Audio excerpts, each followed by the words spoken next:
Spectrovision Radio. And there was standing by the doorway a doppelganger of me. And I thought, that's me. And then I rapidly thought, number two, does my hair look like that? That is weird. My hair does not look like that. And then I had then I clocked what it was wearing, and I was like, and I would never, ever, ever wear anything like that. And I think I said that out loud, and it sort of started to morph out of me into, I don't know what it was. It was, you could see something behind it. I couldn't ever get a proper clear look at what it was. It was something pretending to me to almost scare me. And I don't think that was the reaction that it wanted. It wanted fear, and it didn't get fear. And you could see almost like a creature behind whatever this projection was, and then it winked out and disappeared, and the room went dark. With infinite complacence, people went to and fro the earth about their little affairs, serene in the assurance of their dominion over this small, spinning fragment of solar driftwood, which by chance or design man has inherited out of the dark mystery of time and space.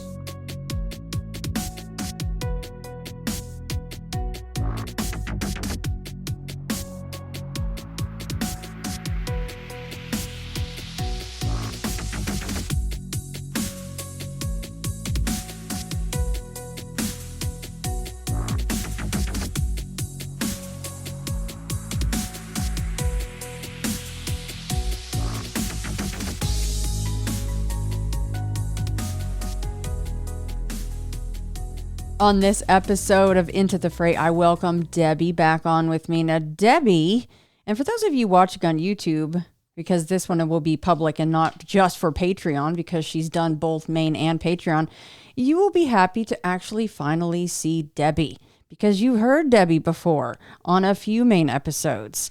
The very first one was 311. That was titled The Elemental.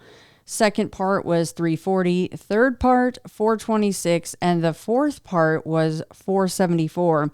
But in between those, there was also an episode that we did with Shauna, or as I was always calling her, Shanna. So that, and she's from the Ancient and Powerful episodes. So that was titled The Not Owls, if you all want to go back and listen to those. So this is another catch-up episode, essentially, because Debbie is very good at taking notes and recording everything that's going on in her home. And Debbie, I was wondering if someone was just listening. Yes, see those notes, folks? That's how you do it if you have a lot going on, which Debbie does. Would you mind if someone is, because they could just jump in and listen to this and go back to the other ones, would you mind doing just a quick introduction of yourself and your background? And also a little bit about your house, because something that came up very early on, I believe in the first episode that we talked, that there's some interesting things around and under your house that might be adding to some of the strangeness. Not all of it, I don't think, but it's just a little, things that make you go, right? So yeah, let's start with your background as much as you want to share. So I'm in South Somerset in England, and we are about 20 miles from Glastonbury, if people want to understand where that is. About 50 miles west of Stonehenge. So we're right in the southwest. So I've always had things going on for as long as I could remember.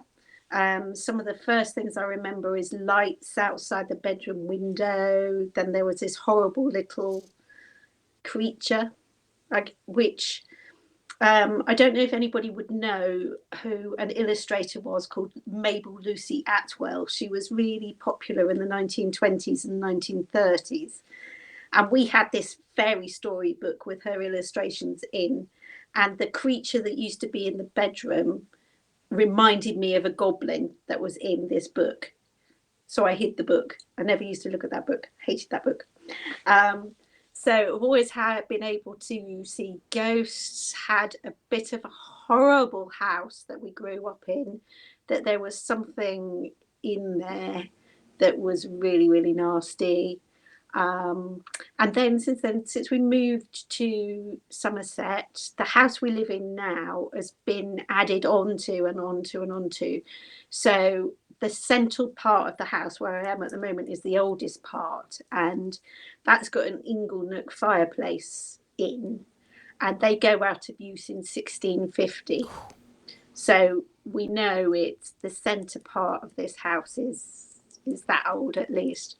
But the interesting thing about it is there is a stream that runs under the house, and the most activity we get is where the stream enters going under the house and as it goes out the other side. Yeah, and the water and paranormal has come up before, right? Who knows how much that has to do with anything, but it is at least of interest because whenever we're speaking, you are in that very same spot, and there's the lovely beams in your house that you can see a little bit there in the background, folks, if you're watching on YouTube. But we've been on, especially the Patreon chats, and you'll see just strange things kind of zipping around the background. Who knows what that is? We can't prove anything. We don't know, but that I word, interesting.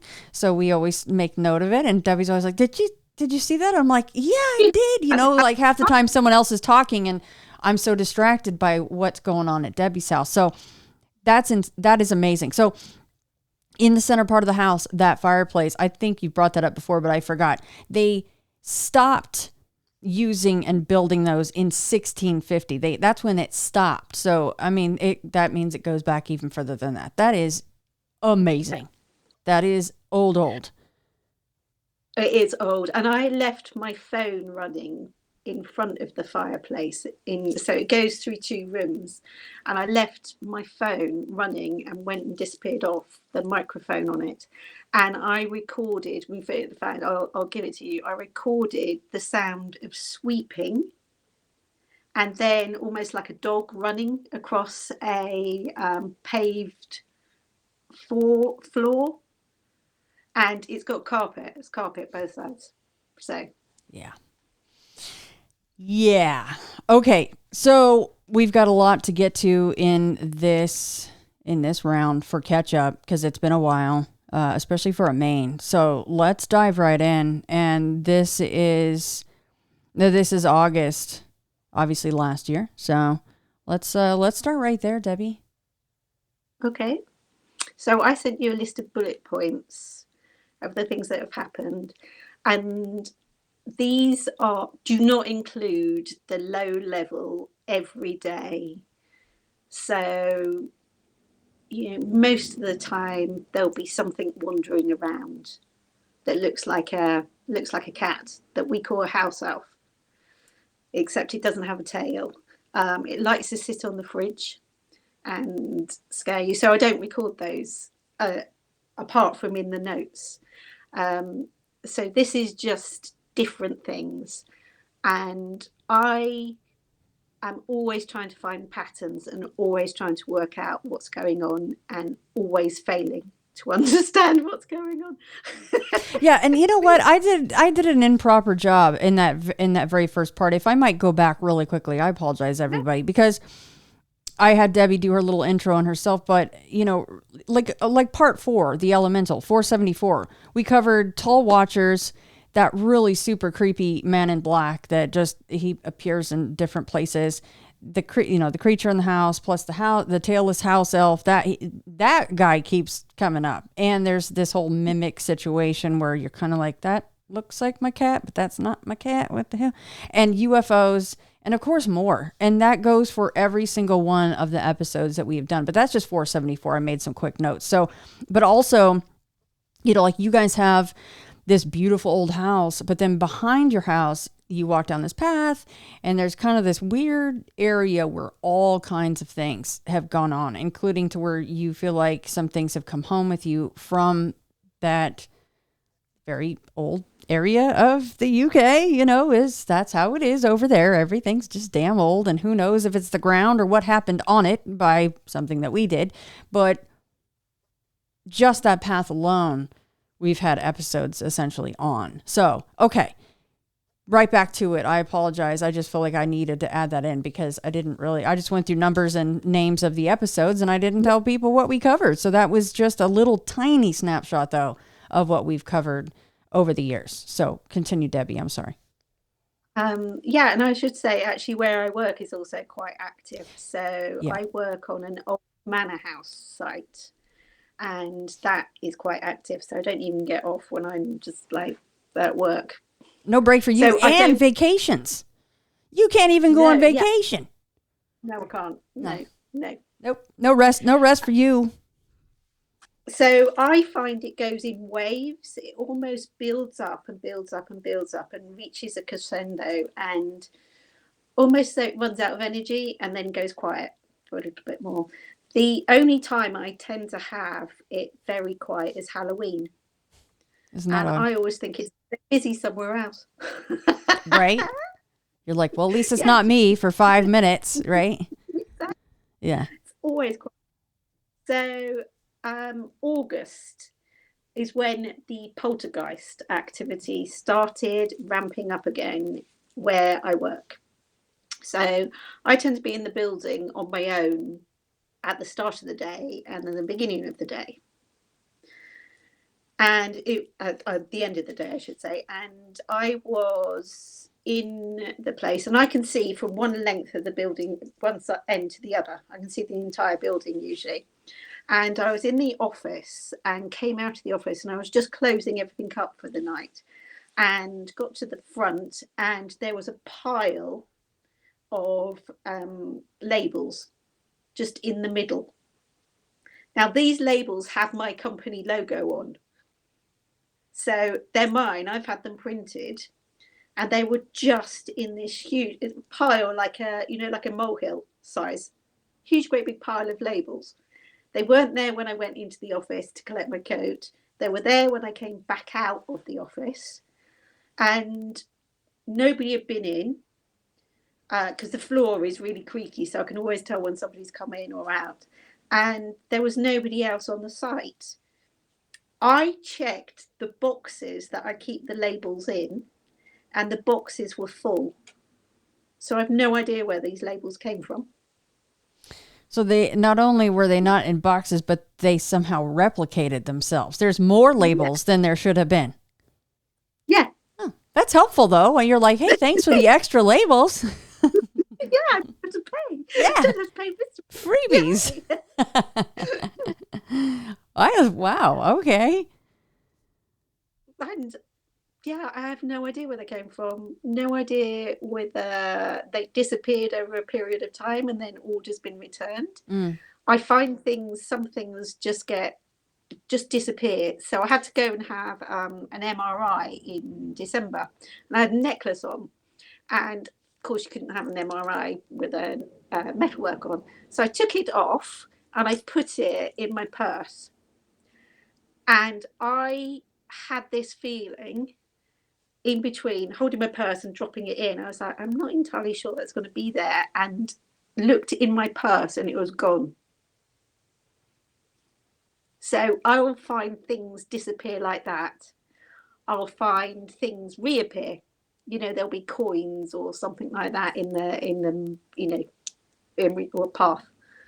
It's really weird. Well, and here, I don't know how they do it over there, but here for MRIs, you go into a little room, they give you a separate locker, and then you can put things in. If you don't have a loved one with you or whatever, you go in and you put things in a locker, and you're the only one with access to that key. Yeah, because I'd taken it off in the car anyway before so I'd taken it off of the car, put it in my purse, and I was sitting in the car just before I went in, and I thought, I don't know, and opened my purse and it was gone. I've torn the car apart. I was sat in my car and it's disappeared. Did that one reappear? Because sometimes they do. Nope. Really? Nope.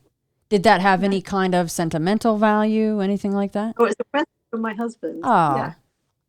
Yeah. But I don't know. I've had them before. I've had bracelets disappear. I've had rings disappear. yeah. So there's a right thieving little. And isn't that just the biggest question is where does it go? Where is it right Where? now? Right? Like Yeah. where I is don't it? know. Is it still in there and you just can't feel it or see it? Is it still in? Is it some weird liminal space still in that purse? Or I mean, I is it don't know. up in the sky somewhere? Like how does that work? It's fascinating. I don't know. I've ripped everything apart. I've ripped the entire car apart. I've ripped my bag, my purse, every single thing apart, and it's Well, not there. they're quite interactive with you. Have you? I'm sure you've done this. You're very astute at this kind of stuff. Did you just tell them, I want it the F back? Give it back. I've done that before. Yep. That enough. I want it back, and I have got it back. But I was actually sat in the car park outside the hospital, and I was like, "Who do I even ask?" Right, right. You're like, well, maybe I'll have to wait until they feel like giving us back. Oh, goodness gracious. Back. All right, well, next up, it looks like a ghost dog. Oh yes, this actually made me feel really tearful and want to cry. I have my own business, and I had some customers in, and there was a group of about 3 couples, and they were all in, and they all left at the same time.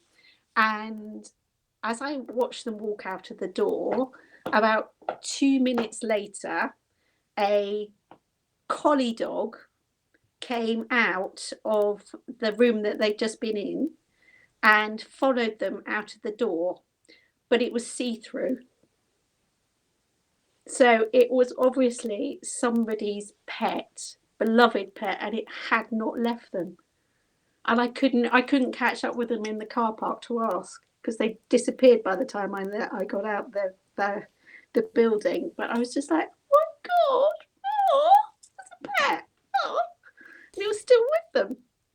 Let me know if you agree with this, Debbie. It seems like from the folks that I've talked to and things that I've just heard, I mean, who knows what's what in any of this, but it seems like there's a 2 or 3 week, maybe up to a month period where after a pet passes, that's kind of their window. If for whatever reason the stars align or the math is right or they're strong enough or whatever it is that they can be around their human loved ones. Now, whether or not the humans can see them or gets to see them, they obviously those folks, or maybe if you ask them, they're like, oh, he's back again. Like we see him at maybe they did have a story to tell or experiences to share. But do you think that that's something that I'm just kind of creating in my own mind, that there's this window that they have after they pass when they can interact with their humans?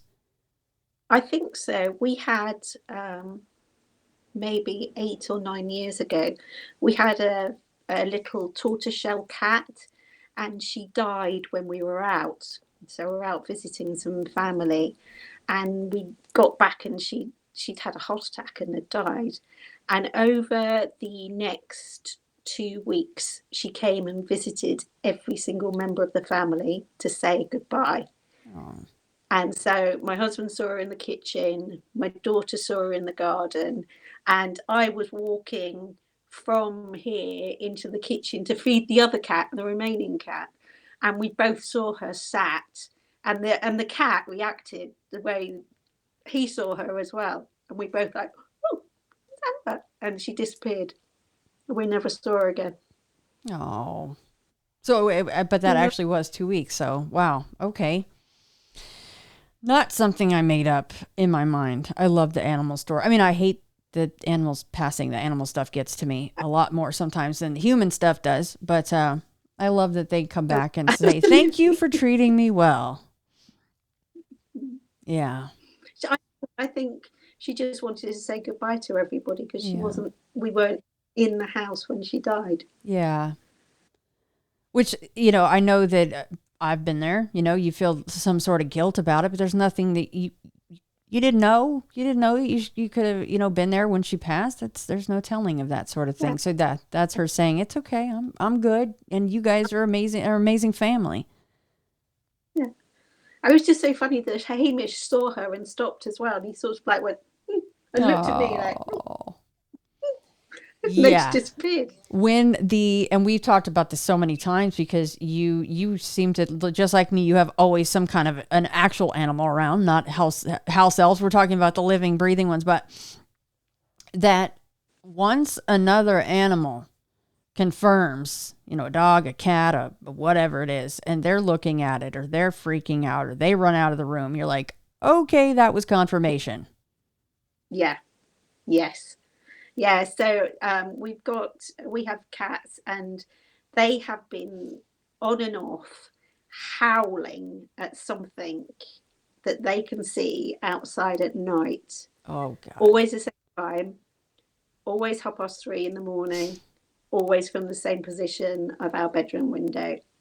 And neither of us will get up to go and check. We're just like, no, that's it, no. Yeah, you do have some nopes. You have some hardline nopes, just like that damn window upstairs, right? Yeah. That you refuse to look out of. And we've talked about that before plenty of times. If people want to go back and listen, there's a reason for that, a very good reason. Yeah, it makes you wonder, like, is that that freaking a-hole, creepy creeperson man in black outside or something, doing his thing yet again? You've seen him a couple of times. So yeah, whatever the cats are, if they're howling, the word howling when it comes to a cat, I would be so freaked out. No, they're upset. It's not a friendly sound. I don't like it, which is why we're both like, we'll check in the morning.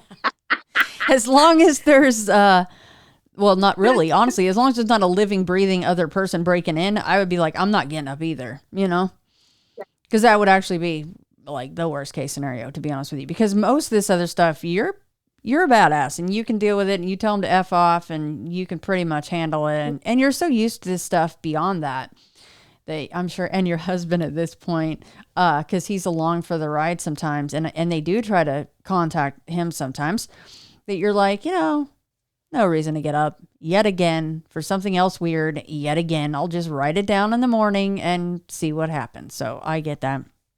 All right. Old woman in the lounge and bloodline.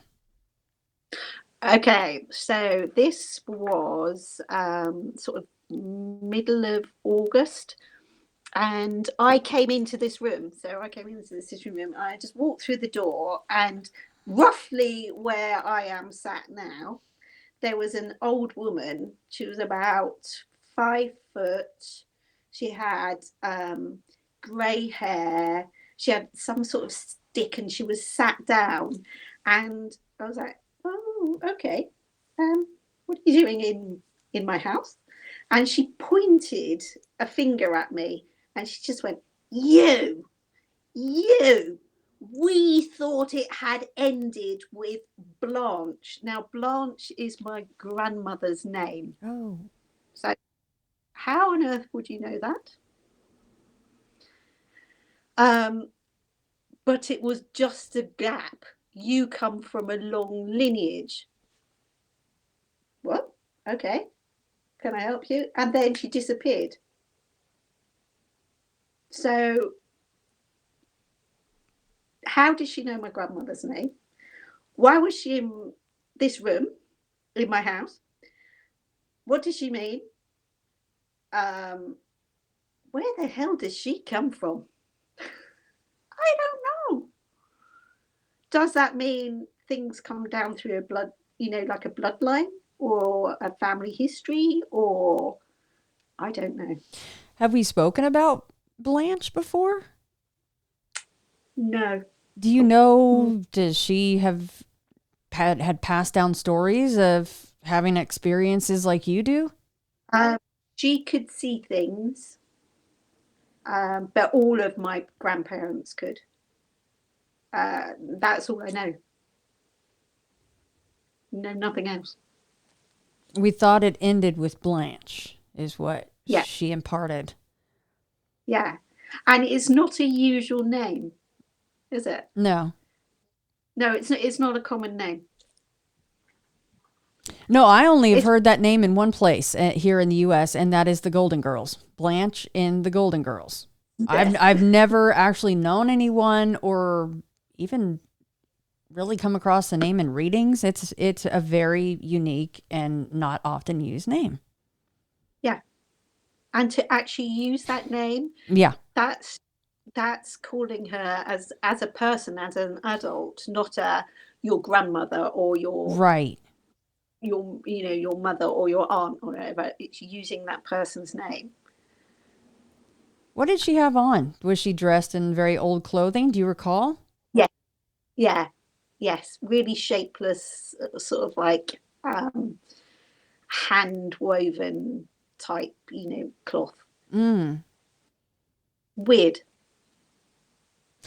But to use the phrase "we thought it ended" with, Mm. I mean, you're going, what ended? Like, was she doing dark stuff? What was she like? Or just the fact they were pissed off that she could see things, right? Like, you're going, what Yeah, ended? yeah. What ended? I don't know, and that I wrote those. I wrote it down straight away because I wanted to remember the exact wording. And I think the exact wording, we thought it had stopped with Blanche. Like, okay, what stopped? When? How? Why? You're probably going, yeah, I wish it had. Then I could sleep better. My cats wouldn't be howling at 3:30. You're like, me too, man. Me too. Oh. All right. We're moving to September now. And you said it was an active month in the house, or sorry, rather, an active month of the house elf and figures outside most days. And the one up is a pair of hands on your back. Oh, yeah. So again, the house elf was really active in the house. It was wandering around everywhere. It was in most rooms most of the time. Sometimes it was a black cat. Sometimes it's a tabby cat. Sometimes it's a mix of the two. It's black on the front and tabby at the back. It's a bit like a mullet haircut. You just He's a little party. and you just Party in the back. yeah, at the back.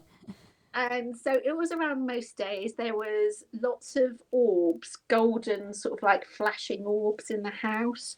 There was a figure walking up and down the driveway all the time. There was, figures flitting around by the windows where the stream goes in. And I woke up one night and I could feel hands on my back, on the small of my back, absolutely pushing, flat your hands like that, doing that. But they were ice cold and they were really, really thin and childlike, but not childlike, really thin, like really like half the size of my hand. Just go like that, which I wasn't very happy about.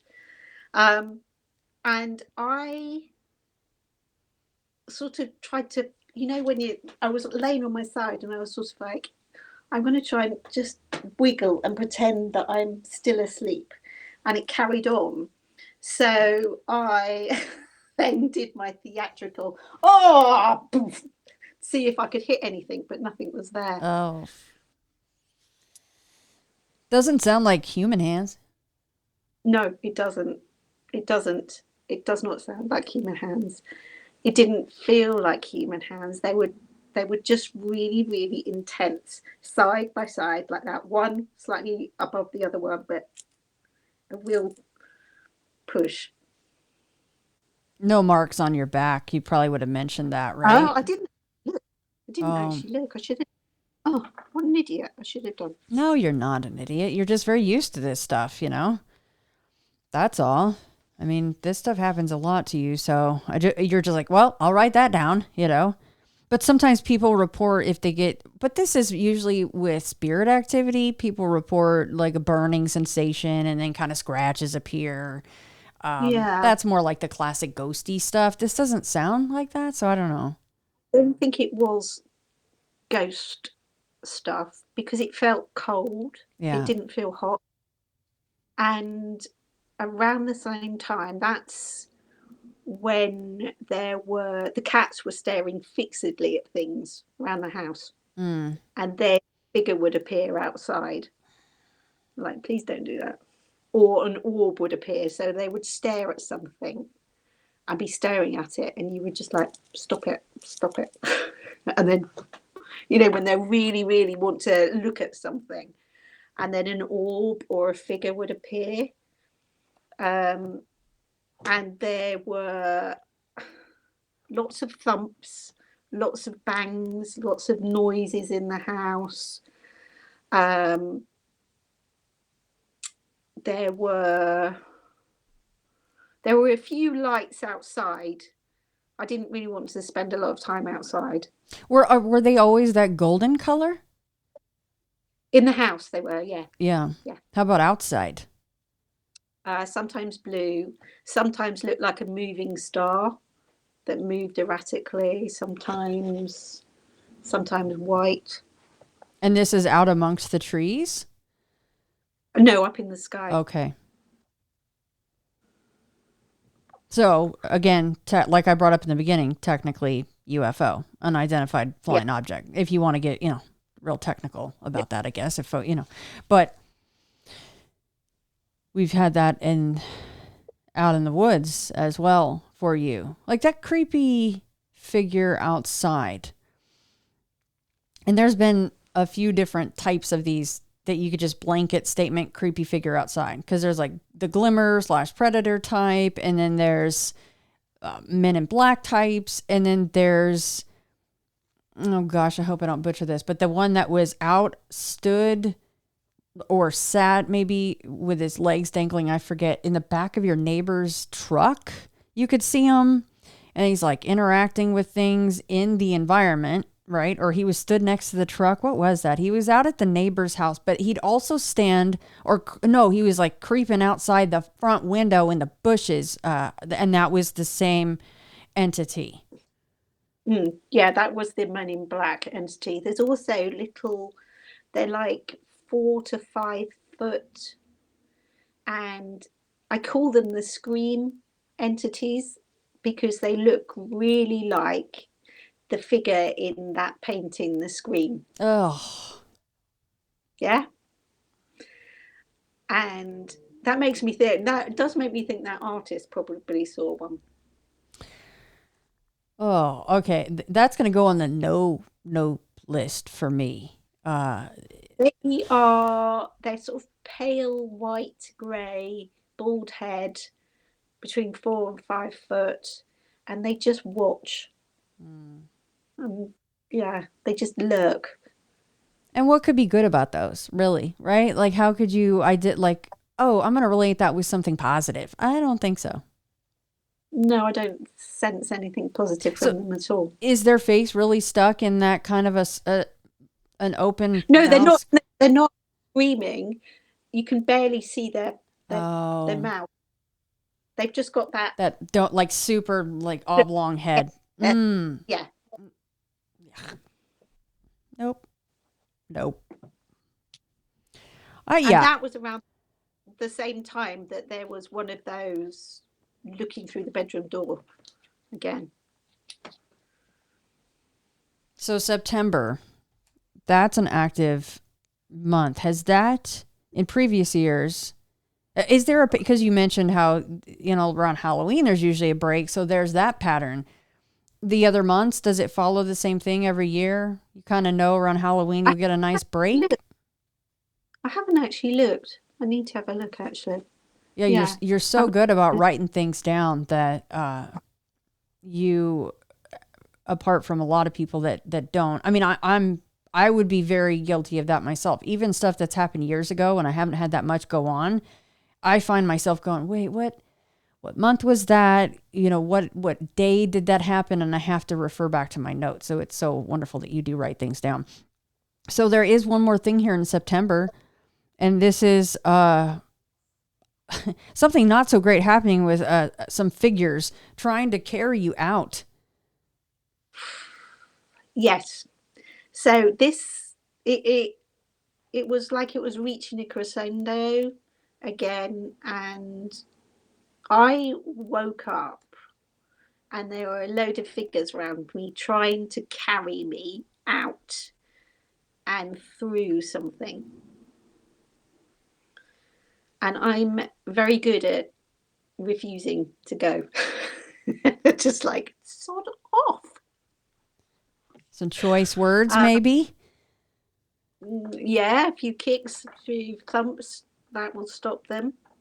And the night before that happened, and then the following day they were outside, and then almost like a portal opened. There was this big oval just suddenly flashed, and it was an ice blue color, and they disappeared.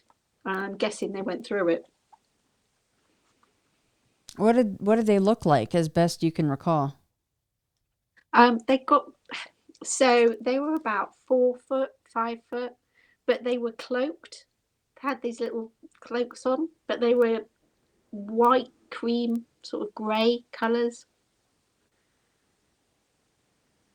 4 foot tall? I don't know why that's worse. Yeah. I don't know why that's worse.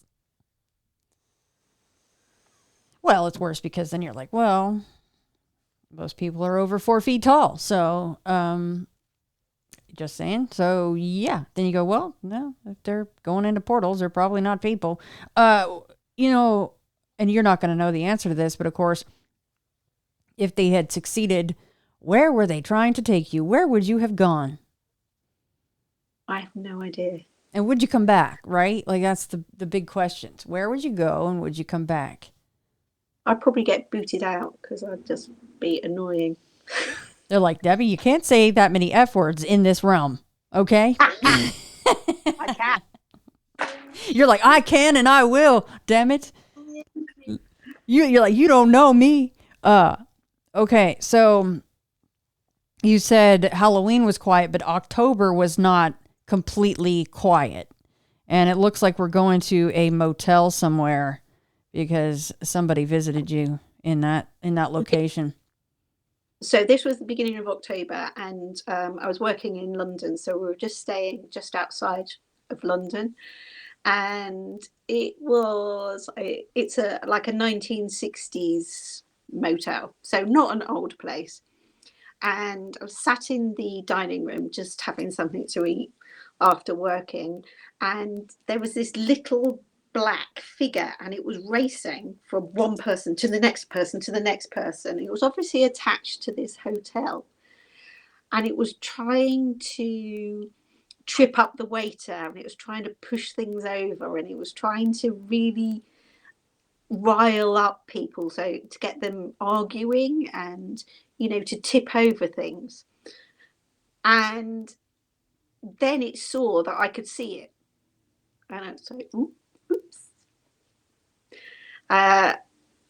And it stopped and disappeared, and then went back to the room, and it appeared in the room overnight, and it was almost like it was trying to attach or trying to annoy, because it could see that I could see it, and it kept on sort of like, you need to die, I'm going to make you die, you need to die, you're horrible, you need to die. And it was really being a really annoying entity, right?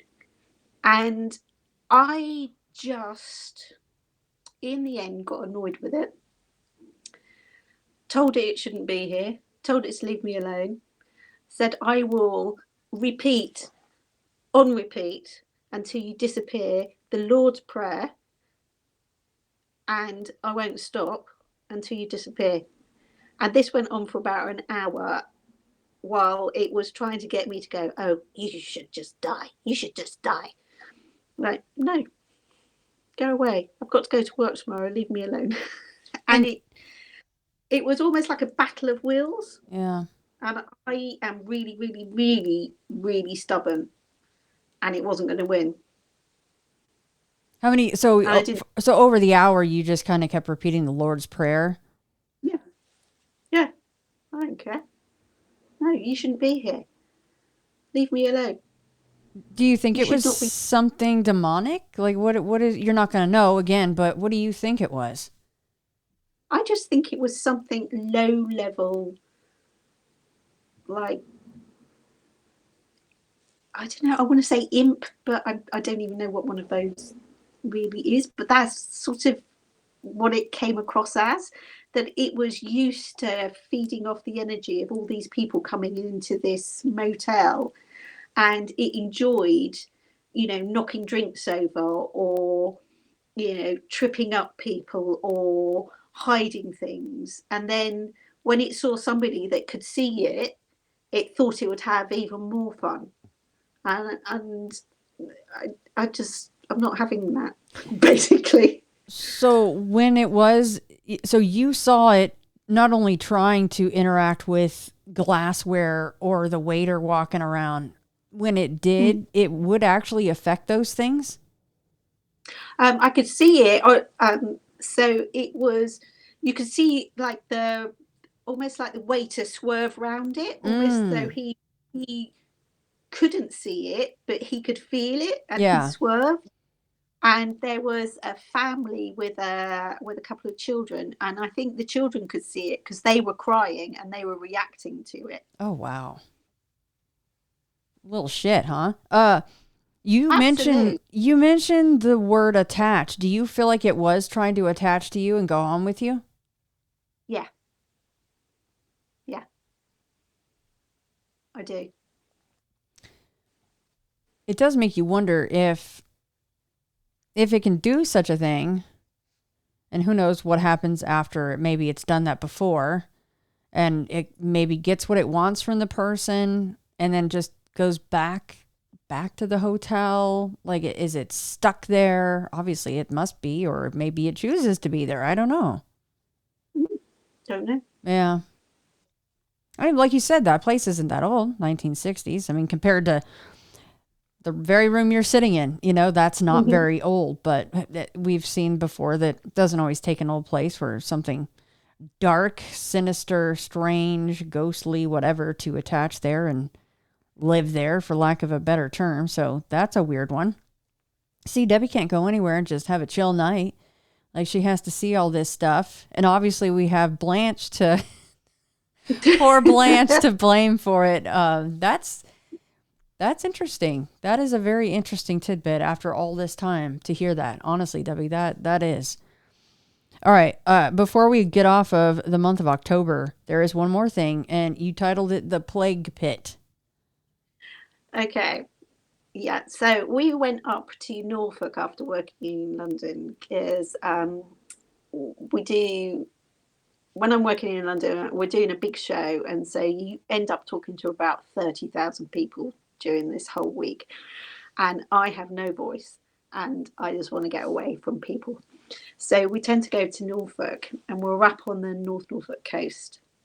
And there was one place, it's where we've stayed in before, and there was one place in this village that I did not like, that I always found really, really oppressive, and always hurried past. It always seemed darker.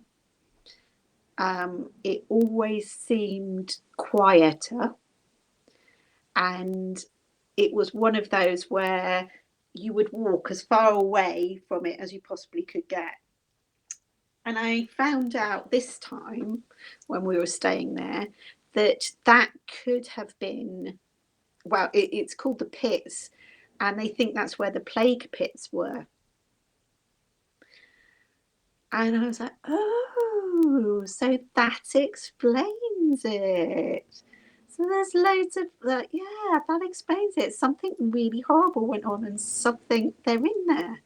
And that's why there's this horrible oppressive feeling. That's why there's this, it's always a dead space.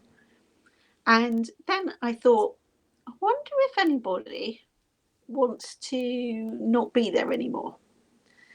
So next time we sort of like walk past it, I was like, okay, if anybody is trapped in that pit and wants to leave, they can leave now. Okay, it's perfectly safe. And there was almost like a rushing of air as we walked past, and there was, it's really difficult to explain, it was almost like an electricity. The whole place, the atmosphere seemed to get much lighter, and then it was gone. It was sort of like rush and gone. And that night, I woke up in the middle of the night, and there was a figure of a woman stood at the end of the bed.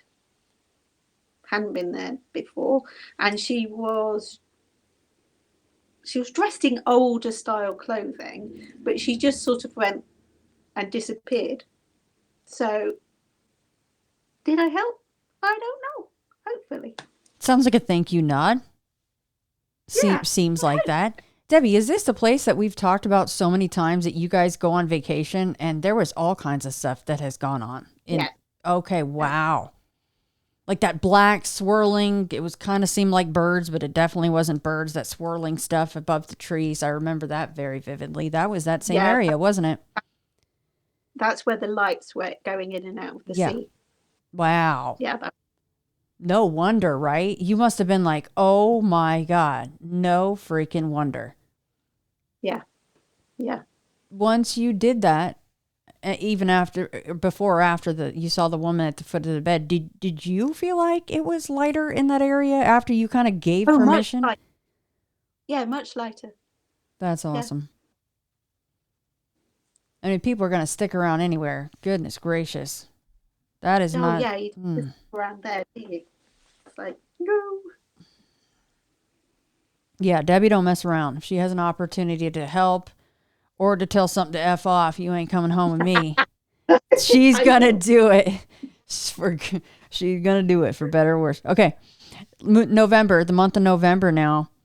The first bullet point is calling the cat and seeing a light and figures in the garden.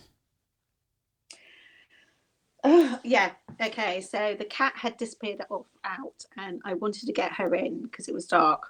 And so I went outside and was calling her. And there were lights in the sky that were sort of flitting around and moving. And then we've got some trees in the garden, and then there was something moving in the tree that looked quite big. Then there were figures flitting backwards and forwards just on the edge of my vision. And I'm like, cat, please come in. Please come in. Please, please, please, please, please, please come in. And she appeared really, really quickly and was just like, let me in, please let me in. Yeah, so it was quite active out there, and as soon as I got him in, I came in, shut the door, closed the curtains, that's it. Nothing else. Not doing that anymore. How big is big, the thing in the tree? I would say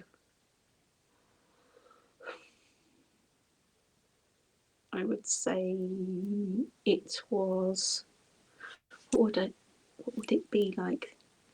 It was, do you know what a Shetland pony is? Mm-hmm. The size of a Shetland. Yeah, about that size. Yeah. Pretty big in a tree. Yeah, when the tree's not that big. I mean, you don't have little gorillas running around in the UK and hopping into trees as far as we know, so. No, and I could just see the shape and a eye shine. It had eye shine. Yeah, like silvery eye shine. I mean, my gut tells me that's not something great. If you get a figure like that, kind of. No shade. I have seen it.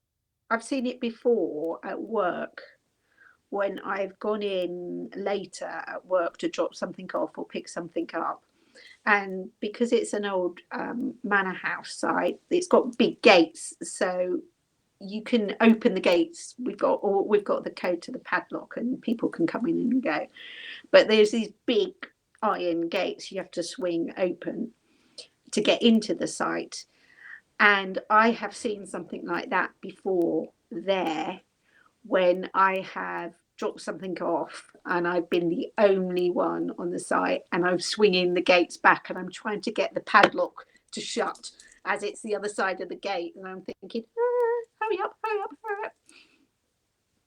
And I have left the padlock undone once because it was too close. That reminds me of something that maybe Pam from the Faye episodes would see, you know? Just something. Yeah, I think they were Faye. Yeah. It seems like more that type of a thing, which they're not always cute little light and love and delicate little wings and flower to flower like little bees. No, they're little a-holes, very dark things sometimes, a lot of times. Yeah. So yeah, they're not light, happy little things. No. Silver eye shine, that's interesting. Yeah. Not great. That's not great. Okay. Voices and dragging in the house. What is this? Oh, so I came back in, and I was the only one in the house. I was the first one back in the house. And I came in, opened the door, and I could hear two people talking really loudly on the floor above. And I was thinking, what? There's somebody in the house. And I could hear them. They were almost shouting to one another. And I could hear furniture dragging or boxes dragging. And I could hear things being moved. And I'm thinking, okay, we've got burglars in the house. How that? And they're upstairs, and I've got to go and tackle them now. So I've got my phone in my hand, thinking I can phone the police while I'm going up the stairs. And I started climbing up the stairs, and I probably got halfway up, and then it stopped, and it stopped dead, and it was as though they could hear that I was approaching. And then all there was a sound of running feet in the opposite direction. So as though they were going through the house and out of the house into another house. I searched the entire top floor and nothing was out of place. Nothing had been moved. And there was nowhere for someone to hide and then come out later on, because I looked. All right. This one sticks out a little bit to me, because how many times have we ever talked and you thought that it was actually a human being or human beings that had broken into your home, and you had your phone at the ready to call the police because you thought it was a human being in the house? Yeah. How many times has that happened? I don't recall that. I mean, has it ever happened? I've heard it at work. I've heard it a couple of times when I've thought, oh, there's somebody here. But not so loud and not so intense. It was really, really loud. They were almost like shouting at one another, oh yeah, I've got this, or yeah, I've got that. And it sounded like one male and one female. And they were having this conversation, but there was this clunk, clunk. And there was this clonking, dragging sound where things were being moved. I've heard it once in the woods, but that's it. That'd be creepy too. Okay, so do you know if your house was always a house, or was it ever something else? It was always a house. Yeah. Was it ever, because I know that you guys have done additions to it, but was it ever quite a bit bigger? Because to me, you said that, because they didn't just poof disappear when you started up the stairs halfway up. You said it was like they were like, oh shit, and they ran. But So does that mean that they would have been running into a space that used to be there that's not there anymore? I don't know. I know the side behind me used to have more. So almost where that light is, there used to be a doorway through to another part of the house, which is no longer there. But I don't know in that direction. And they ran that way. They were running away from me.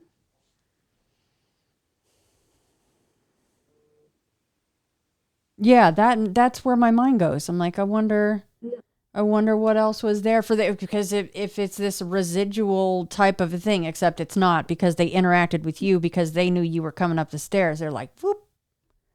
They did, and I just thought I could hear the footsteps were on a hard floor, and it's carpeted upstairs. Oh. I've just thought that. It sounded like they were on floorboards. Yeah. Which is also why you could hear the furniture moving so well, too. Oh.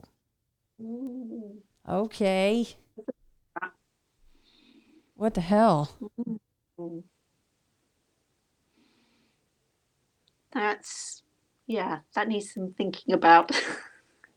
Yeah. Because it sounded like they were on floorboards. They sounded like they were on a hard floor. And there is no hard floor up there.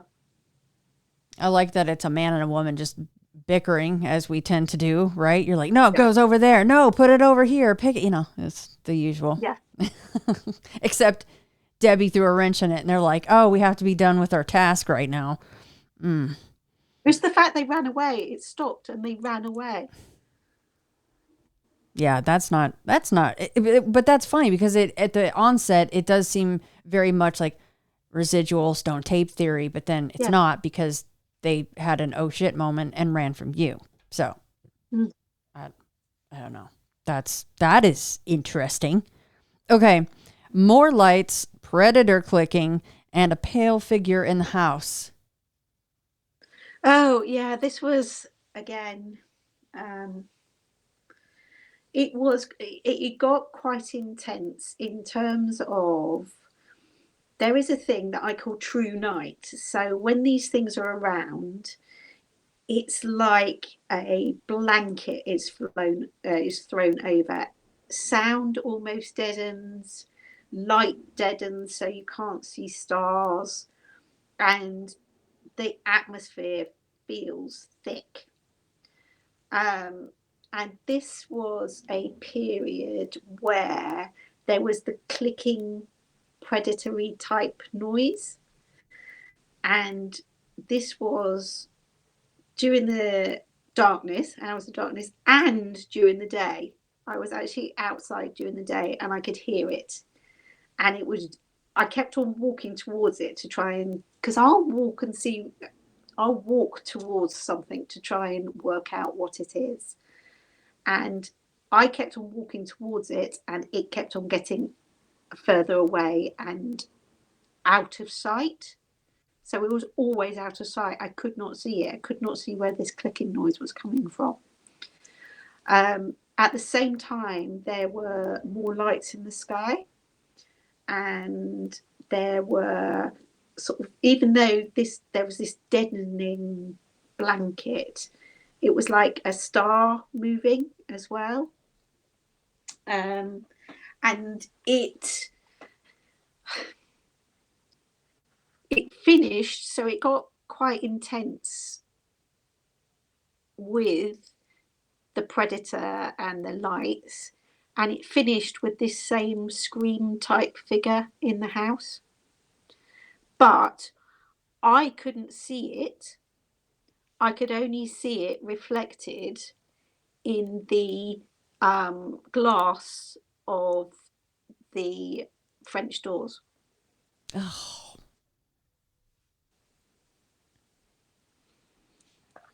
That's worse almost.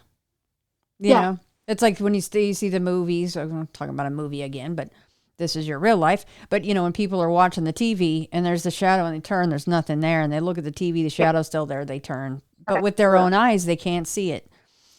Which makes you wonder, what is that? What is that, a dimensional thing? Isn't that strange? Just that aspect of it is very strange, that you can't, if you turned, you can't see it, but you could see it in the reflection of the glass. So I had the French doors on this side, and so I could see it in the glass of the Yeah. French doors. And the way it was moving, it should have been there in front of me. But I could see it. And lights in the sky at the same time, pretty much. This is all just bam, bam, bam, bam. Just a waterfall of events. Which does sometimes happen to you, because sometimes you'll have, there's just the house elf. Or like in October, just that black figure, and it was that one thing. But then you have other experiences that are multiple different kinds of experiences that people would go, that changed my whole perception of how things work. Like take this figure in this reflection, just that alone. That's somebody's episode to talk about. But you kind of go, well, what was going on at that time that everything was, what's the term? Showing off, interacting, whatever the term we might want to use for you. What was it at that time that all that went on at once, I think it's like I say, where it builds up. And so this was over about a week, and the pale scream figure was right at the end of it. I'm sorry, go ahead, Debbie. No. When you see the pale scream figure, does it tend to be at the culmination of a few other things? Yeah. Really? Yeah. Well, what the hell does that mean? I don't know. I really don't know. I don't know where they come from. I don't know what they are trying to do. They don't ever interact, but they are aware if you see them. If that makes sense. So I've seen them before where I could just see them where their bedroom door was ajar, and I don't know what I was doing.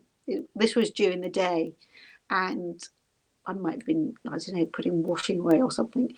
And I saw it, and it saw me, that I'd seen it, and it moved really, really fast out of view.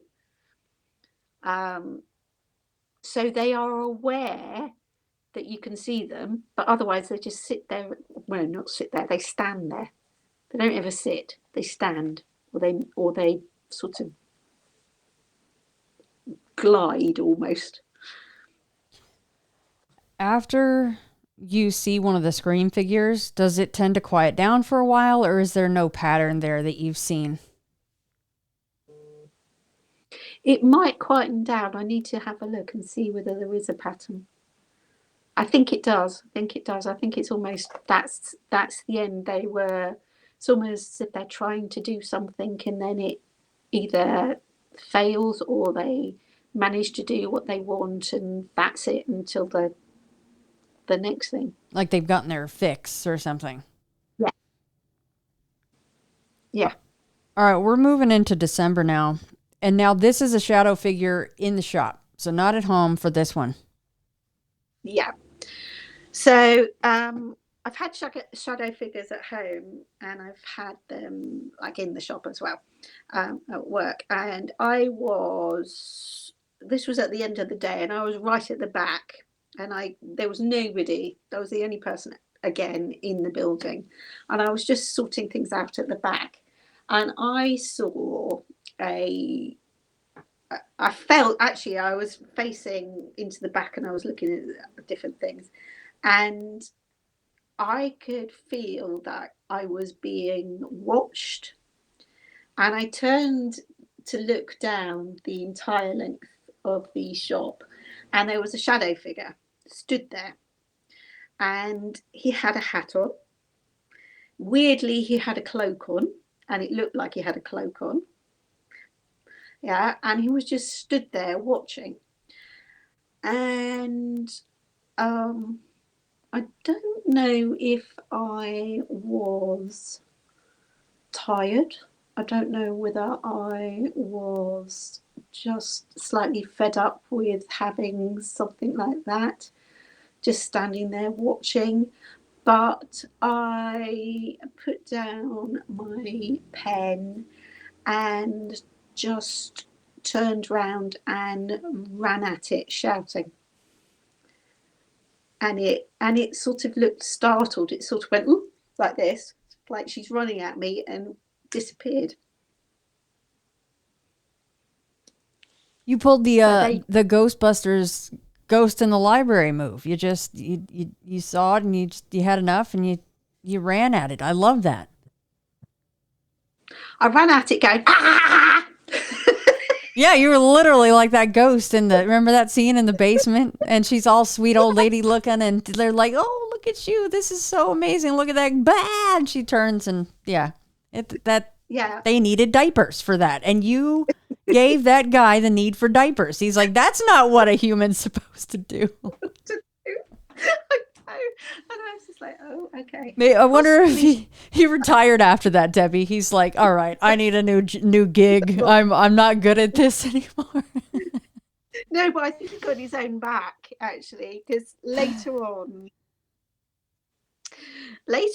in the month, I went into the shop, and the first thing I opened the door, first thing in the morning, and he's standing there in the entrance to the shop, and he saw me and ran in the opposite direction.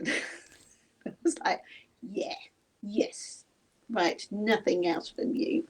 You're like, young man. Yeah, mission accomplished on that one. But again, a cloaked figure, a cloaked something. So yeah, but I think he got his own back, because then I spent the next 2 to 3 hours putting everything back that he'd moved, turned upside down, put where it shouldn't be, hid. The entire place was an absolute mess. Yeah, there's heavy poltergeist activity just in the shop alone. Yeah. Like a lot. We've talked about that shop a lot. Mm. Who knew? Yeah, so I think I'm getting his own back. Yeah, like take note, everybody. Don't be afraid. Just run, scream, run right at him. That may not work out exactly like in Debbie's case here, but huge high five on that one. I love that. That boy got his own right back. Okay, church gravestone and a figure. Yes. So obviously we live in a village and we've got a church, and the clock had stopped. So my husband got volunteered to go and have a look at the clock, and you have to climb up the church tower for that. And so the rule is you have to take 2 people into the church, because somebody's got to climb up 200 steps. And so if they need something, they can yell down. But if they have an accident, there's somebody there as well. Okay, so that's a rule. So I was just down at the bottom, and I was just wandering around, looking at all the notices, bored, like where all this tinkering's going on. And I was looking out of the window, and I saw a grave that I'd never, ever, ever noticed before. There was this gravestone, old gravestone, covered in moss, covered in lichen. And I was like, oh, I don't remember ever seeing that one before. Don't remember seeing it. It's really weird. And it was next to, there's an area of that churchyard that I absolutely hate, because that's where an elemental lives. And it's such an old church. We've changed the lock now, but there was it had one of these huge, great big, like cast iron church locks on the door, and everybody knew where the key was, because it was kept in a hole in the wall round near where this elemental was. And I used to absolutely hate if somebody would go, oh, can you let me in the church? No, because I'll have to go around there. No, sorry. Like, so this gravestone I've never seen before, and I could see it out of the window, and I was just like, I don't actually like that, and I don't like where it is, and I'm quite surprised. It was on the north. Is it the north side of the church where you don't have burials or something? Anyway, I was thinking that's a really weird place for it. And then a white figure came out of that grave, passed out of the gravestone, ran across the churchyard, came through the wall of the church, ran across the nave in front of me, and out the other side of the wall. And it was a woman, and she had a long dress on. And at that point, I had had enough and suggested we come back another day. And I'm yelling up the church, can we go? Can we go now? Can we please go? Did she interact with you at all? Did she look over at you? Yes, but that was it. Just looked. Nothing else.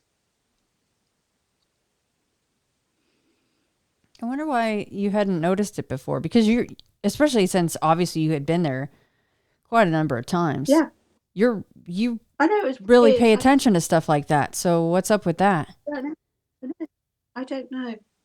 It was just something was like, draw your attention to that gravestone. And I have not noticed it before. Have you been back since? No. I wonder if it's still there. Look, I don't know. I'll look next time that I am there.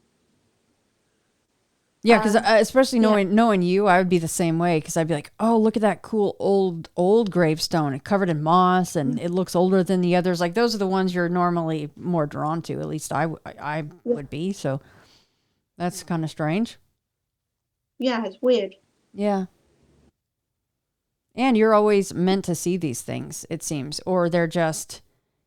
See, here's what's funny. Is like they know that you can see them, but yet they still choose to pop out, and it's like they always have an oh crap moment, and then they run, or they get mad, they get angry, they try to get back at you for some reason, just for the sheer fact that you can see them sometimes, depending on who or what it is.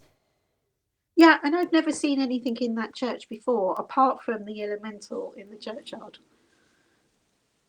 Yeah, I know we've talked about that before, the elemental that hangs out there. Yeah.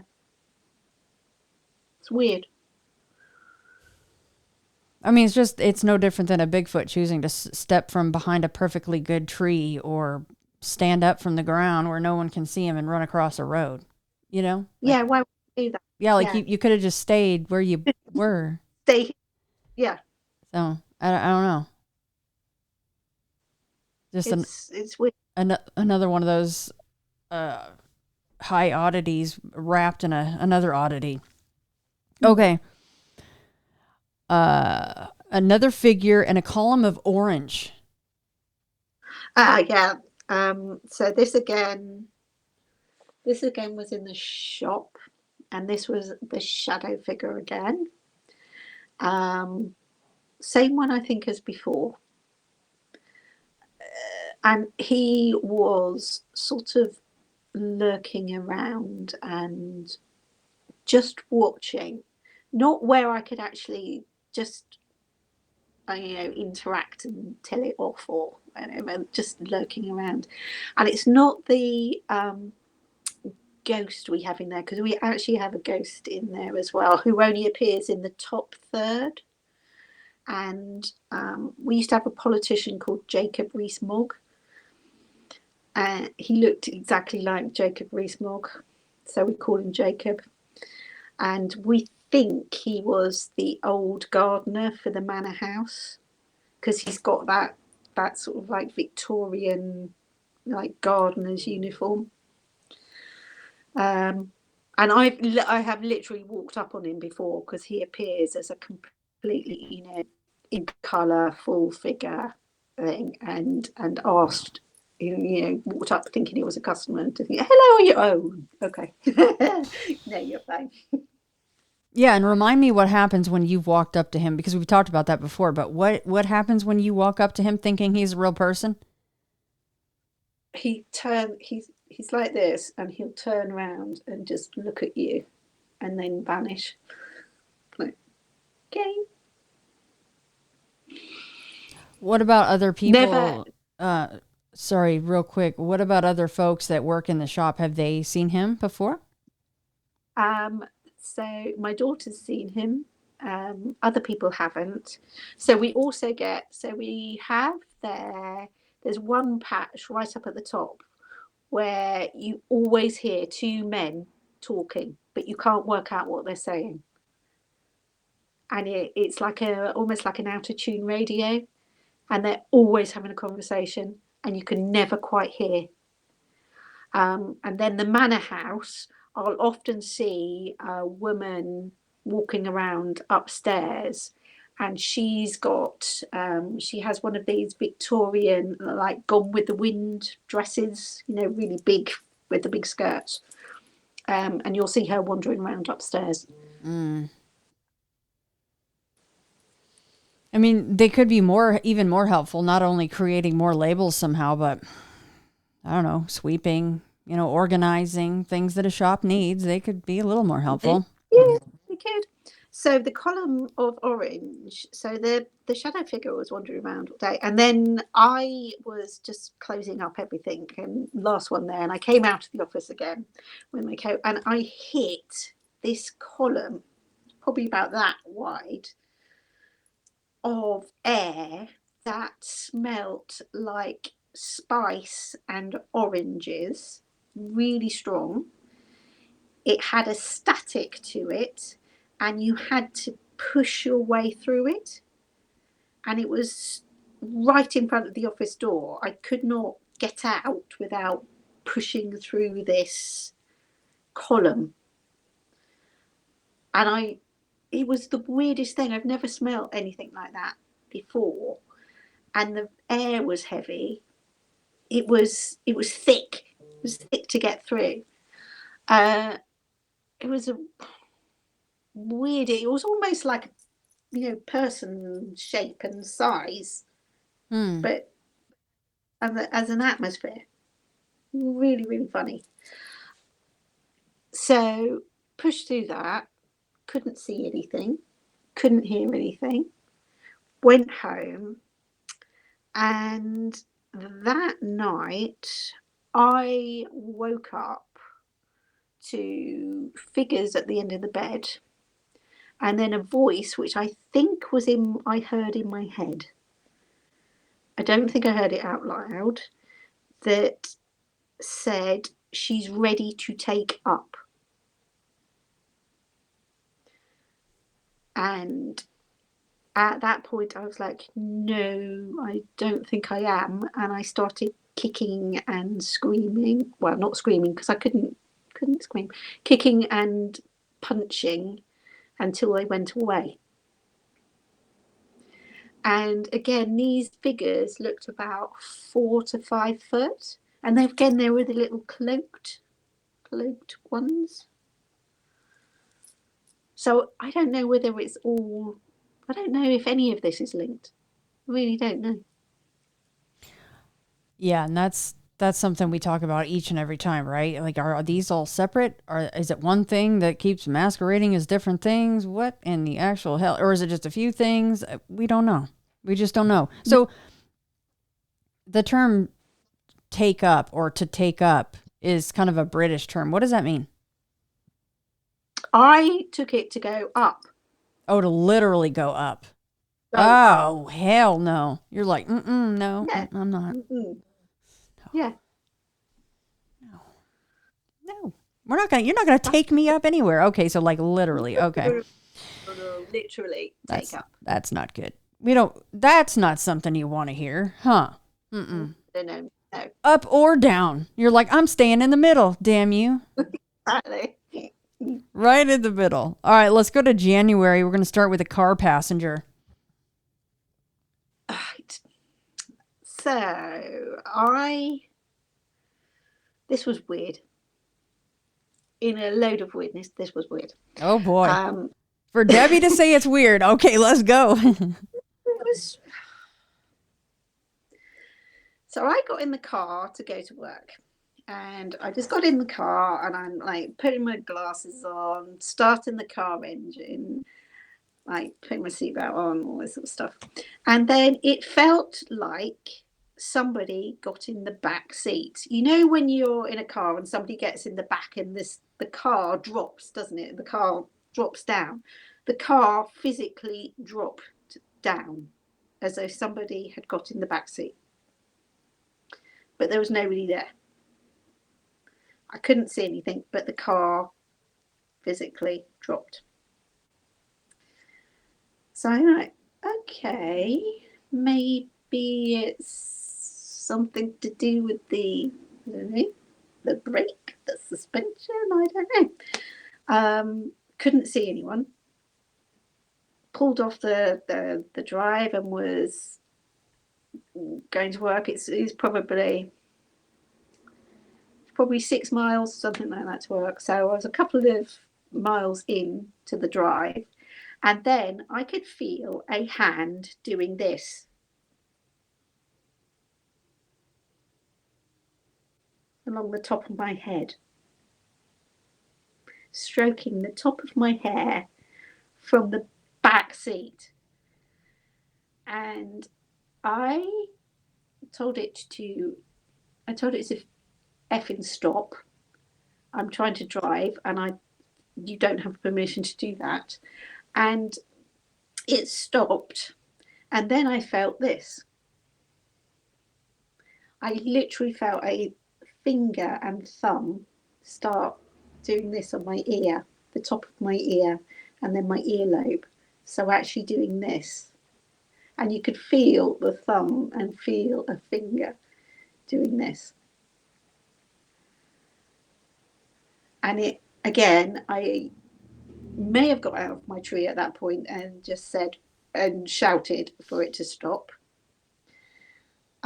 Nothing else happened for the next 2 miles until I got to work, and I was the fastest out of the car, really badly parked, fastest out of the car, back into it. I'm not dealing with this. Could not see anything in the car. I kept on looking out at it all day and just like, can I see anything in the car? No, but something was doing this, and it was really slow and deliberate, like on the top of your head, really slow and deliberate. I'm just going to really gently stroke your ear. And then my husband borrowed my car a couple of days later, and he dropped it off at the shop for me, and he pulled it. I saw him pull in, and I thought, who is that in the car with him? It's really, really funny. There's somebody in the passenger seat, and they look like they've got a cloak on. It's really weird. No one there. No one there at all. We have no idea who that was in the car. Has he ever been touched in the car? No, not as far as I know. Oh my God, you thought somebody was literally sitting in the car. Of course, it had a cloak on, so you're like, uh-oh. I'm sure initially you're like, another cloaked figure. Great, of course. Yeah. Yeah. That's weird. If you had to guess, because now we've talked about a couple of different, at least they seem to be different, but we don't know, a couple of different cloak type creatures, entities, whatever the hell they are. People, who knows? Do you have a guess on which one that was? Is this a repeat of something that we have talked about or you have seen before? Or is this something new, do you think? I think this was something new. It felt different. It didn't feel threatening. It felt very soft. This, like, I'm going to do this with your hair. And then I'm going to stroke your ear. I'm just like, why are you stroking my ear? Just stop it. I'm trying to drive, and you shouldn't be in my car. Yeah. That is weird. I was not expecting the coup de grace of watching him drive up and seeing something in the passenger seat. And it was in the passenger seat, not in the back seat like it was with you. No, moved. Yes. That is weird. Very weird. Isn't it? You don't mess with people when they're driving. That's everybody knows that. Mm-hmm. I wonder if you were able to, turn the mirror a little bit, if you would have actually seen your hair moving or not. I tried that. I was looking in the rearview mirror as much as I possibly could while I was driving. You can't really like. Yeah, it's tough. It's tough. Yeah. Yeah. Yeah, I wonder if the hair would have actually been moving for that one. All right. I'm wondering what this one's all about. The doppelganger. Okay, that was the same day as the thing in the car stroking my hair. So that was that night. I was in bed and I was asleep, and I woke up, and actually my husband had gone to the other room because he was really snoring. So he'd gone into the spare room. So I was actually in the bedroom on my own. And I got up to use the bathroom and then came back, and I just got into bed, and the whole room then flooded with light. And there was, standing by the doorway, a doppelganger of me, just stood staring at me. And I thought, that's me. And then I rapidly thought, number two, does my hair look like that? That is weird. My hair does not look like that. And then I had then I clocked what it was wearing, and I was like, and I would never, ever, ever wear anything like that. And I think I said that out loud. And I was like, yeah, nice try, but I wouldn't wear you. I wouldn't be seen dead in stuff like that. And my hair does not look like that. Okay? Seriously. And it sort of started to morph out of me into, I don't know what it was. It was, you could see something behind it. I couldn't ever get a proper clear look at what it was. It was something pretending to me to almost scare me. And I was just like, no, seriously, I wouldn't be seen dead wearing that. And I don't think that was the reaction that it wanted. It wanted fear, and it didn't get fear. And you could see almost like a creature behind whatever this projection was, and then it winked out and disappeared, and the room went dark. All right, so describe the hair and describe the clothes that you would never, ever wear. I have to know. Okay, so the hair, it was just like a really badly placed wig. So it was slightly off, a bit like this. Slightly, I was like, no, the hair, it's like, really? Even if I got bedhead, I don't look like that. That's so creepy. I'm sorry. Oh, God, hold on. So it was like it had a wig on, but it was just they hadn't taken the time to straighten it out. So the style wasn't different. It was, you had the bangs and the was slightly wrong, and the colour was slightly wrong, and it was just like, you haven't even got that right. And then the clothes, oh my God. Seriously, do you think I'm a fucking granny? Because you're wearing a granny outfit, which I wouldn't be. Oh, what was it, like a muumuu or something? It was like a tartan skirt. Like, really? Seriously? I'm like, really? It was really bad clothing. Isn't it amazing that something can, that's what makes it so much stranger. This is something that can manifest in your space and look like you, yeah. But it can't quite get things right. Didn't quite get it right. So that first first like, oh my gosh, that's me. Then it was sort of like, look closer.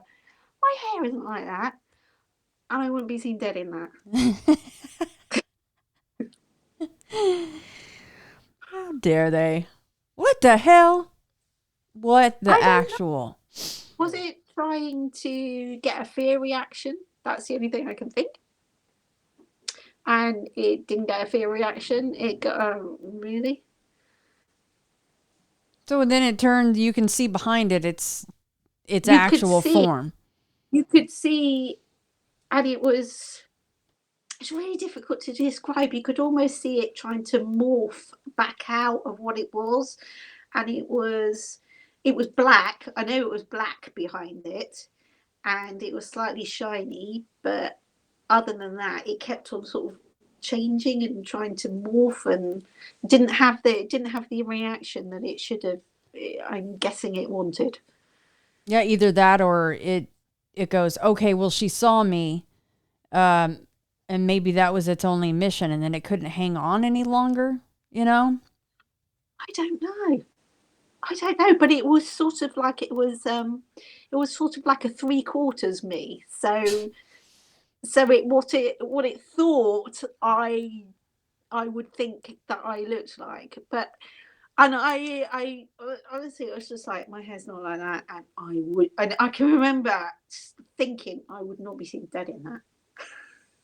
So it got a participation ribbon, but it wouldn't place in the top 3 for Debbie doppelgangers. No. I'm sorry, I love that one. I do, because I can see your face going, oh God, you are not even, try harder.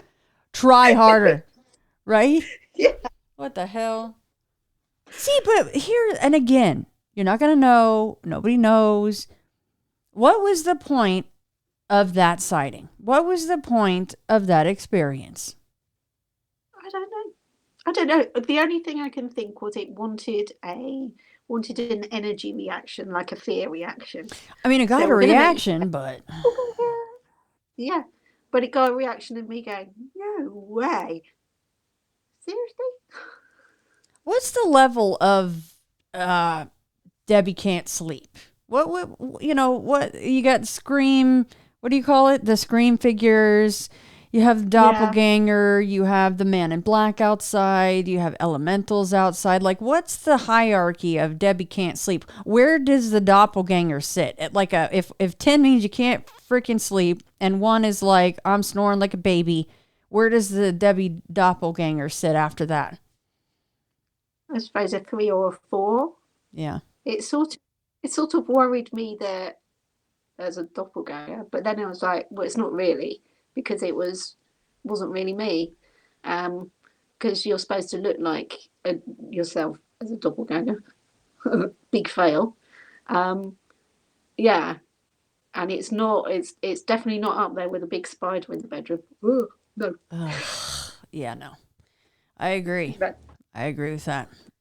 And that little window upstairs. You'd think that, and maybe because some people have The Shining to certain different degrees, of course. But if that thing wanted to scare somebody, it could appear to your husband, but maybe he just can't see it, you know? I think because we put an awful lot of protection on him after he had that thing where he was telling me that I should die. Yeah. Which was really, really, really nasty, and it really scared me, actually. Yeah. And he had no recollection of that conversation at all. Yeah, that was some very dark stuff. We do like to joke and laugh, and a lot of these things we just go, oh, you're a little a-hole, blah, blah, blah. But that was not a good situation or funny in any way, shape, or form. So. No, it wasn't. No. See, and that was just in January. So maybe you will see that ill-dressed and fix your damn wig woman thing again. That one's interesting. I love doppelganger stuff because it is kind of like a man in black situation where you're going, That's not how you use a pencil. That's not how you use a door, or right? Like they just can't quite get things 100%. They just do things a little bit effed up, just enough to where you go, what the hell? Like, no, that's not, you're not fooling anybody. So that makes you think, like, are those kind of the same, cut from the same cloth somehow? Yeah. So do they not see us in 3D Right. or in full reality, and then, or do they just think, oh yeah, okay, I'll just like approximately do, and you're just like, really, really? It's like, So yeah, it's a like, granny you're like, no, I would never.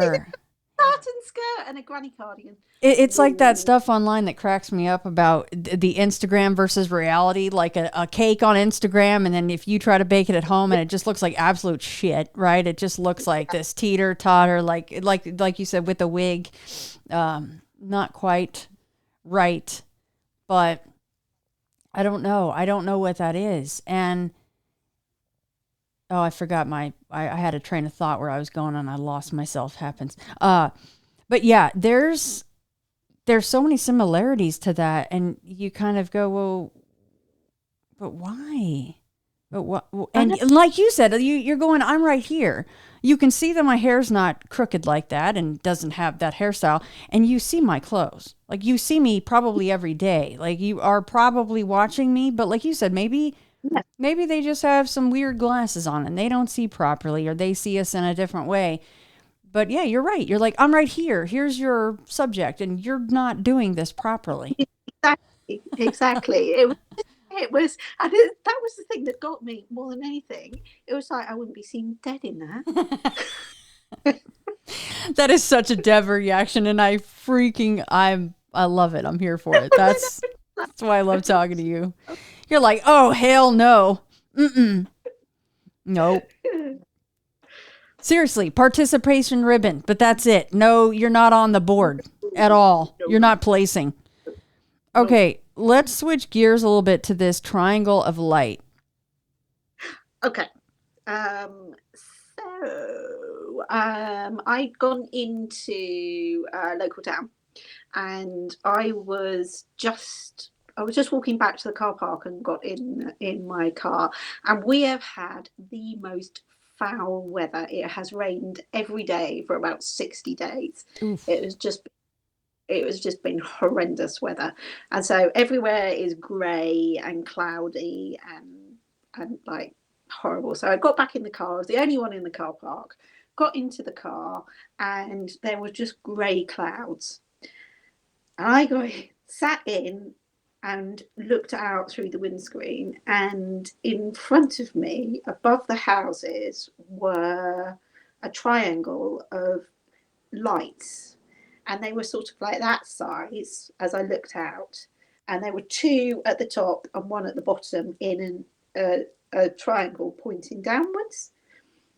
And what they did was, so it was really low grey cloud, and they sort of pushed forward out of the cloud so you could see the triangle of lights, hung there, and then disappeared back through the cloud. Probably, I would say, maybe 100 feet up in the air, 200 feet maybe in the air, and just hung there with a point down. Have you ever seen anything like that before? I don't recall you seeing something like that. I've seen big lights like that in the sky come out of clouds and go back in, and of course the one's in the sea. But it was just hung there, and it seemed very intentional that you're going to look through the windscreen, and I'm going to push forward so you can see it, and then disappear. Yeah. And it was almost like a withdrawing back out into the clouds. And then for what? Right? Don't know what You're any like, of this means. you're like, yeah, I see you. Now what? Now Right? what? Yeah. Okay. You're like, Yeah, I and? can see. And what do you want me to do? And then, you're like, what the hell? Is this to do with the I'm going to take you up? Is this the little creatures? Is this the scream type thing? Is this is this sort of like almost like we know where you are, so we'll show you? Don't know. It's weird. And for it to be in a triangle. I mean, it's funny because you can like go down each point and go, what does this mean? What is this? Does this tie into this? Because then you go, oh, it's a triangle. So but there's a million different things you can talk about with triangles, Yeah. And it was 2 lights at the top and 1 light at the bottom. And the way it pushed forward, you could almost see that it was a triangle because it pushed forward through the really low cloud. And then sort of hung there for a couple of minutes and then pulled back out. Does that Very mean, strange. was that a separate day from this next area, or is this another day? The big black bird and the walking tree. Let's go. Let's go for the Ents. Woohoo. That was a week later. Okay. So a week later, I was going back out to the same town, actually, and I was driving along the road. We had sunshine, actually, surprisingly, and the only car on the road, and there was a bird at the side of the road. And so I drove up on it, and it was getting bigger and bigger and bigger, and it was about a 4-foot crow. And it was just sat at the side of the road, and it watched me as I drove past. And as soon as I'd driven past, I looked in the rearview mirror and it wasn't there anymore. Like, okay, I don't like that. If I saw a 4-foot tall blackbird, I would love it, of course, because I'm a bird person. But then I would go, that probably isn't natural, normal, or something good. Yeah, because I was the only car on the road, I did go onto the wrong side of the road to go past it. Oh. So it was going to be really, really close to me, but there was nothing else in sight. And I was thinking, I'm not going near that. Not going near it at all. And then the second you get past, you try to check where did it go, because that was effing weird, 4 feet tall, and it's gone. Yeah. Was there anything at its feet? What the hell was it doing? Just stood there. It stood there. That ain't no dang bird. I know. That was a special for Debbie bird. It was a weird. The bird. Bird, yes. And then that evening, I'd gone out to get something that I'd forgotten in the local shop, and I was coming back, and it was dark. And at this point, it was raining and quite windy and stormy, and my headlights hit something as I was nearly got into the village. And I thought, what the hell is that? And the only thing I can describe it as a big, really gnarly tree. And it was moving. And I'm thinking, what the hell is that? And I can see it in my headlights as I'm approaching it. And it's moving across the field. And then so the road then goes around a bend. And there's a hedge starts. And I could see the top of it above the hedge, keeping pace with my car as I drove into the village. And I only got rid of it when I drove into the village and it hit the houses. I have no idea where it went. Hopefully it went behind the houses. Hopefully it stopped. I don't know. Got back into the village, got back home, and it was one of those dead, silent, true night times. And I got back in the house and just closed everything down. I was just like, I'm not going out there again. Don't care. Not going. The next day, I went back to the field to see whether there was a tree, whether there was something that could be what it possibly could be. There's nothing in that field. There is grass. There's no tree in that field. There's no ruts in that field. There's no footsteps in that field. There's no tyre marks in that field.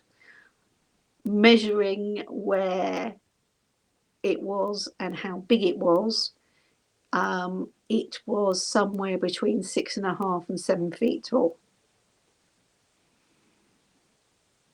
I have no idea what it was. What about diameter wise, if you could guess how far around it might be? Maybe, I don't know, like 4 or 5 feet or something like that. Round. Pretty good. It was pretty big. Good size. Yeah. It's like a big, gnarly tree. So gnarly meaning like just at the bottom, how it's just kind of more bulbous and just twisted. Yeah, and when you could see the top of it above the hedgerow as I was driving along, you could see these almost like the branches, and you could see it doing this almost as though it was like walking or what? It was. And then at the end, the quote unquote end of its route, that the only route that you could catch before it hit or you got into the village, there was no tree up against their house or anything, or the row of houses. Wow. No. What the hell is that then?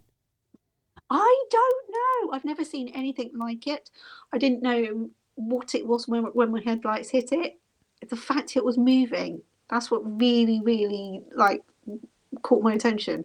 Because otherwise you would say, okay, that's a tree, and you wouldn't pay any attention to it and just think, it's a tree. Or I was mistaken. I was obviously, one field over or whatever. I went back the next day and there is no tree in that field. This thing was moving. If you're counting like 1001, 1002, 1003, like just a guess, how many seconds do you think that it would have been paralleling you while driving? So that whole thing was probably about half a mile. So that's a good little clip then. 3, 4, 2005, 2006. At least. Around quite a sharp bend, you have to slow down really, really quite far to get around the bend. So you're not going at a quite, you're not going fast. Yeah, this isn't like freeway speeds. It's probably like what? No. Like 40 miles an hour here, something like that, 45, and then you have to slow down for a turn. So I was not. You mentioned the walking tree when we were in Discord talking about recording for this, and so I had an idea of what was coming. But that is a very strange one. Yeah, I don't know what it was. It looked like a tree. It looked like a big, gnarly tree. And it's actually as if just like an ant on Lord of the Rings. Like you're seeing it move back and forth. Because it was, and you could see it keeping pace above the top, maybe I would say 3-4 feet into the field. The other side of the hedge. Oh, it's just on the other side. It was so there. Yeah. How tall were the hedges? Do you know how tall those hedges are? So from the roadside, that hedge is about 7 foot tall. But I measured the field is built up, so the field is about 5 foot, and then you could see a good 2 to 3 foot above the top of the hedge. Yeah, there's probably like the road and then maybe a culvert or ravine, and then it's built up a little bit. Yeah. Also, So the field, high five for going back there and figuring out measurement and distance and all of that. That is amazing that yeah, you did that. But that must have blown you away. That's why you went back to see the next day. yeah, yeah, because I was like, I had to be mistaken. I cannot have seen what I have just seen. I can't. It looked like a big gnarly tree. I have to say, even for you, that's a very unique one, right? I Yeah, mean, yeah, you've seen a lot of shit. You experience yeah, a lot of stuff. It's still going on right now. That's why we always can have these catch up chats. But for you, even that must have been like that. That's a stunning one. yeah. That's weird. I've never seen anything like that, but that's what it looked like. Like there's a tree, and there isn't a tree there now, and it was moving along with the car because I could see the top of the tree keeping pace with the car. Because even if Debbie was on a bender and drinking and driving and doing the worst thing that a human being can choose to do, which is drinking and driving, the next day there still should have been a tree there because maybe you had mistaken something, right? And seen something that just didn't happen and had a mistake with your vision and perception of something, but there was no tree there. So that's a little strange. More than a little strange. Which is why I went back, because I wanted to see whether there was a tree there, whether it was, was I mistaken? But it looked like a gnarly tree moving, and trees don't move. Trees around you And move. well, that one, obviously isn't there anymore. And Mm. I wasn't thinking about that. Yeah. I Yeah. actually went out to the supermarket to pick up something I'd just forgotten, and then I was thinking about what I was going to, cooking something. Wasn't actually thinking about, what, I'm going to see a big walking tree because I'm super one of those. It was completely out of the blue. Of course, you couldn't, because I mentioned earlier, oh, the bottom is all gnarled, but you couldn't see the bottom of it. You could just see that whatever was from above the It hedgerow and up. Yeah. Well, no, because when I first saw it, so the hedgerow starts at the other side of this sharp bend. When I first saw it, all there is two strands of wire, so you can see all the way down the length of the field. Okay. So when I first saw it, my headlights hit it Mm. full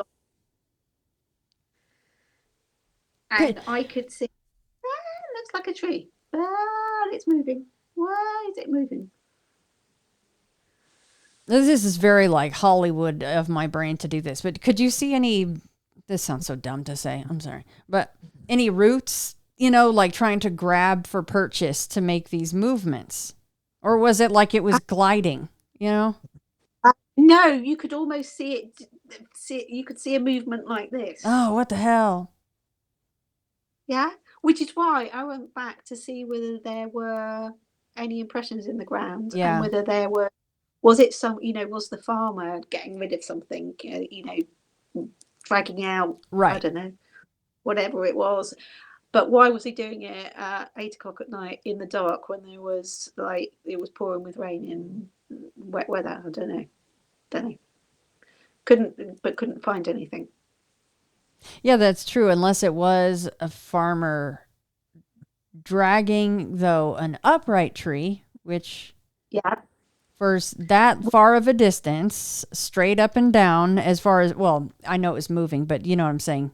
He wasn't toppling it over, like attaching a rope up here, so it's timber. Or no, yeah, he would have to be dragging it horizontally against the ground for some reason, and on a very shitty night, weather-wise. yeah, and with no headlights on. Not impossible, but highly improbable. I mean, let's just say that, because that's And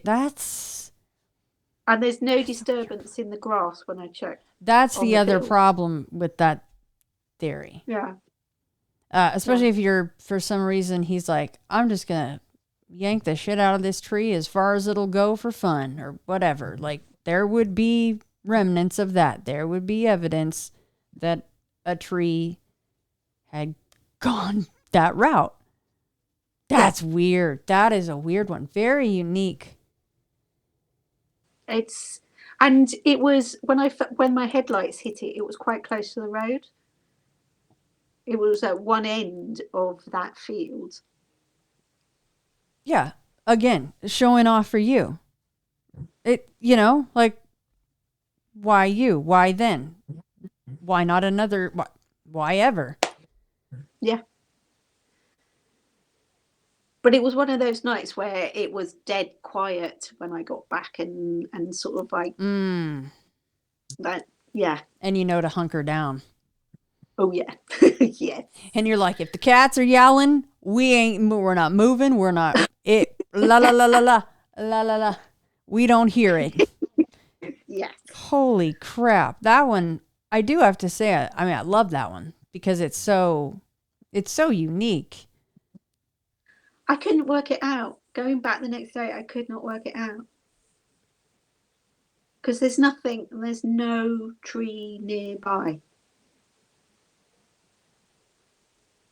That's a weird one. And then the big ass bird. The hell's that? All right. This one is titled "A Shadow Figure Again and a Total Mess." Oh, yeah.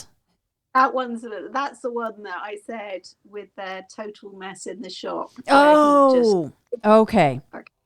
I do think he was getting his own back. All right. So we are going to close out with an MIB. And this is this is February now. Yeah, this was the 9th of February. So what are we now? 12th.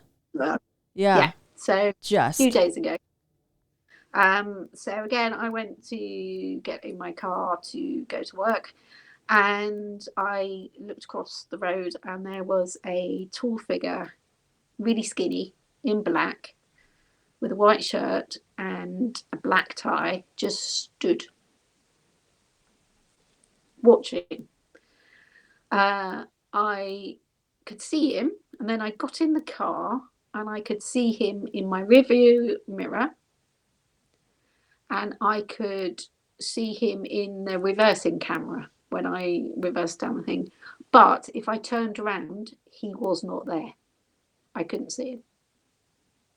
So after that initial being able to see him when I got in the car, he wasn't visible apart from rearview mirror, reversing camera. And at that point, I'm starting to feel uneasy, thinking, okay, it's one of those MIB things. And so I just aimed my car at him and reversed as fast as I could towards him. I'm terrible, aren't I? No, you're not. That's why they wouldn't keep me in another dimension, would they? Hey, about self-preservation, and this is how it is done. Okay, so you put it in reverse. What happens? I just aimed at him, and he stood there until I nearly hit him. Right, and I swung my car around, and he's not there anymore. Of course, right? Of course. Yeah. Of course. There wouldn't be a thud because he's there, but he's not really there. Yeah. Yeah. Do you think, I don't know what they... Do you think that's the same entity or another version of the, like that, the creeper entity that you've seen out in the front bushes at the house or at the neighbor's house? Or do you think this is something different? No, I think that's it. And I just think he likes watching and seeing where you are and what you're doing. And every so often, it's almost like I will let you see me just so you know that I'm still here. Right. And then you try to run him over, which I love. You're like, oh, I see you. Welcome back.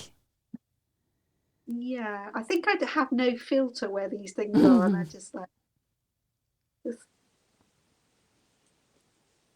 It makes you wonder if they visit other people's homes and those people Yeah. just,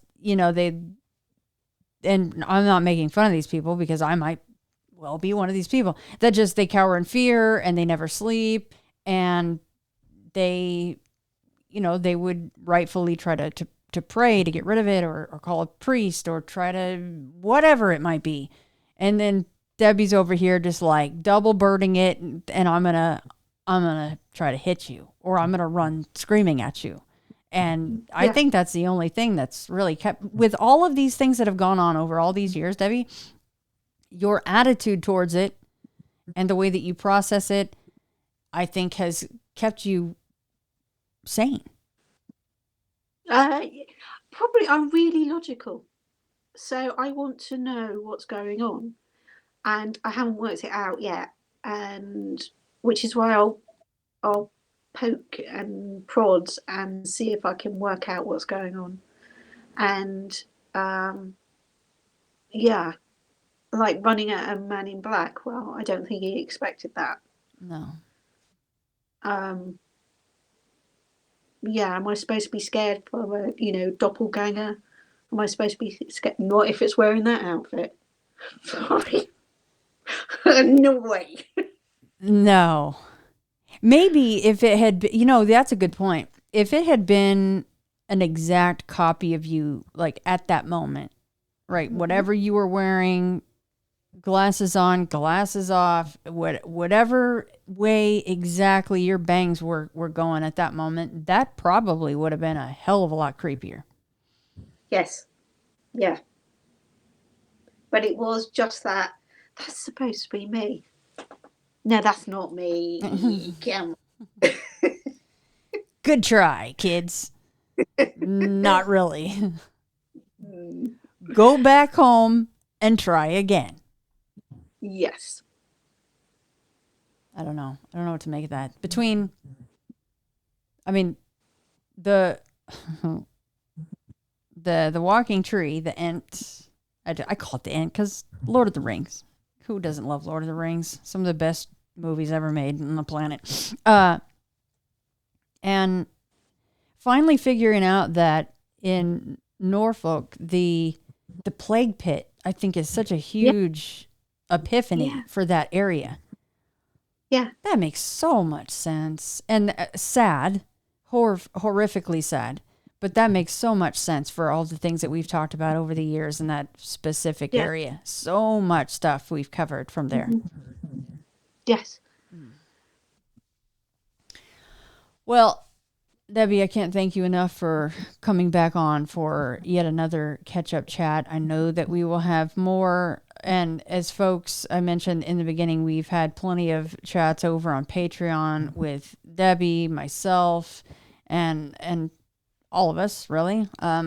Sometimes live, sometimes pre-recorded. But Debbie will be back on because, Debbie is, she's the flame. And then all the moths, all these creepy moths just love to go hang out with her. And she will continue to take notes and come back on and update everybody on all these happenings. So thank you so much. You're welcome.